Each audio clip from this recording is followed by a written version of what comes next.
हे गिरि नंदिनी विश्व की स्वामिनी नंदी गण तब शरण रहे। विंध्य गिरि पर रहने वाली इंद्र देव तब नमन करे। भगवती गौरी शिव अर्धांगिनी जग का नित उद्धार करे। जय जय मां महिषासुर मर्दिनी हम तेरा जयकार करे। हम तेरा जयकार करें, हम तेरा जयकार करें।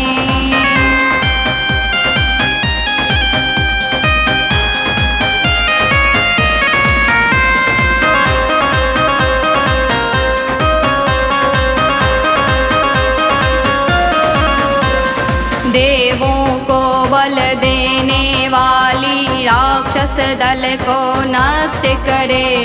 करत गर्जना देवी महेश्वरी असुरों का संहार करे। अहंकारी दानव दल डर डर सिंधु सुता जब क्रोध करे। जय जय मां महिषासुर मर्दिनी हम तेरा जयकार करें। हम तेरा जयकार करें, हम तेरा जयकार करें।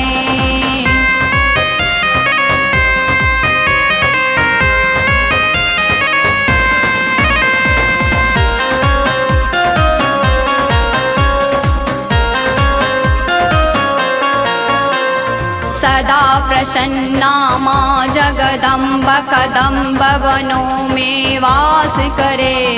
बैठी वैष्णवी हिम शिखरों में विकट गुफा में ध्यान धरे।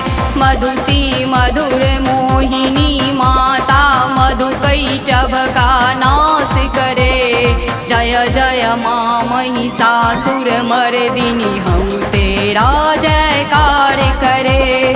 हम तेरा जयकार करें, हम तेरा जयकार करें।